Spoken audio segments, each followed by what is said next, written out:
یہ بچے کے ساتھ ظلم ہے کہ دنیا میں مصائب و مشکلات کی آنچ اس تک نہ پہنچے، اس کے لیے صبح و شام کی تگ و دو اس کے نام کر دیں، لیکن آخرت میں اس کو اللہ کے شدید عذاب سے بچانے کے لیے کوئی انتظام نہ کریں۔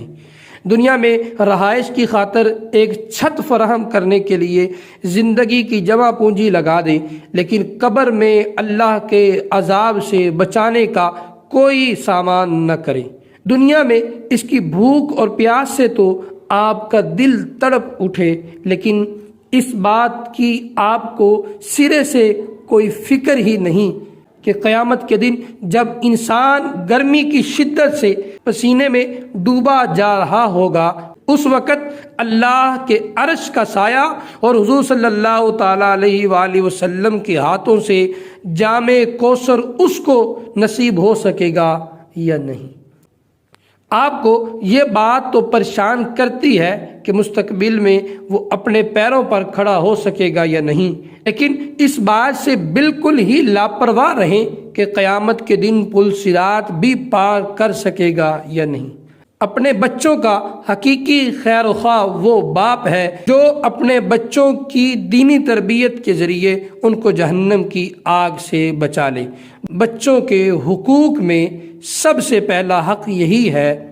اللہ نے اہل ایمان کو مخاطب کرتے ہوئے قرآن میں فرمایا، اے ایمان والو، تم اپنے آپ کو اور اپنے گھر والوں کو اس آگ سے بچاؤ جس کا ایندھن انسان ہے اور پتھر جس پر سخت دل مضبوط فرشتے مقرر ہیں، جنہیں جو حکم اللہ تعالیٰ دیتا ہے اس کی نافرمانی نہیں کرتے بلکہ جو حکم دیا جائے گا بجا لاتے ہیں۔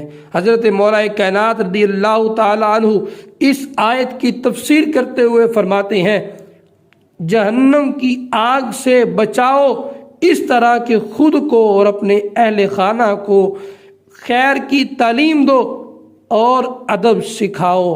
بچے ماں باپ کے بڑھاپے کا سہارا ہیں۔ اس سے زیادہ اہم بات یہ ہے کہ یہ بچے والدین کی آخرت کا بہت بڑا سرمایہ بھی ہیں۔ اولاد کی صحیح تربیت اللہ سے تقرب کا بڑا ذریعہ ہے۔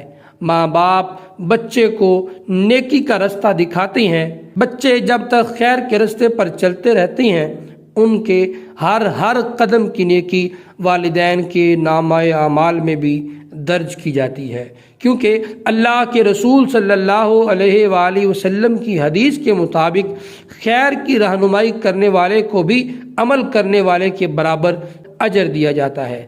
بچے اللہ کی طرف سے والدین کے لیے آزمائش ہے، تو ان کی صحیح تربیت کرنے والے اس آزمائش میں کامیاب ہو جاتے ہیں، اور اللہ کے یہاں کامیابی کا اجر بہت بڑا ہے۔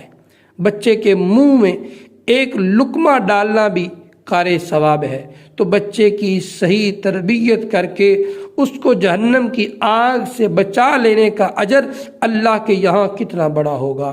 بچے آخرت کا ایسا ذخیرہ ہے جو انسان کی موت کے بعد بھی اس کو فائدہ پہنچاتے رہتے ہیں۔ نیک بچے کی دعا آخرت میں بندے کی بلندی درجات کی سبب بنے گی۔ حضرت ابو ہریرہ رضی اللہ تعالیٰ عنہ فرماتے ہیں کہ اللہ کے رسول صلی اللہ علیہ وآلہ وسلم نے ارشاد فرمایا، ایک آدمی کے درجات جنت میں بلند کر دیے جائیں گے۔ وہ پوچھے گا، یہ مقام مجھے کیسے ملا؟ تو جواب دیا جائے گا کہ تیرے بچے کے تیرے لیے استغفار کی وجہ سے۔ اپنے بچوں کے ساتھ دنیاوی لحاظ سے آپ جس طرح محبت کرتے ہیں، ان کو تعلیم دیتے ہیں، ان کی تربیت کرتے ہیں، اسی طرح ان کو آخرت کے لحاظ سے، قرآن کی تعلیم کے لحاظ سے، نماز کی تعلیم کے لحاظ سے، والدین کے ادب و احترام کی تعلیم کے لحاظ سے بھی ان کو تعلیم دیں، ان کی اصلاح کریں۔ اللہ مجھے آپ کو ہمیشہ اپنی رحمتوں کے حصار میں رکھے۔ دعاؤں میں یاد رکھیے گا۔ السلام علیکم۔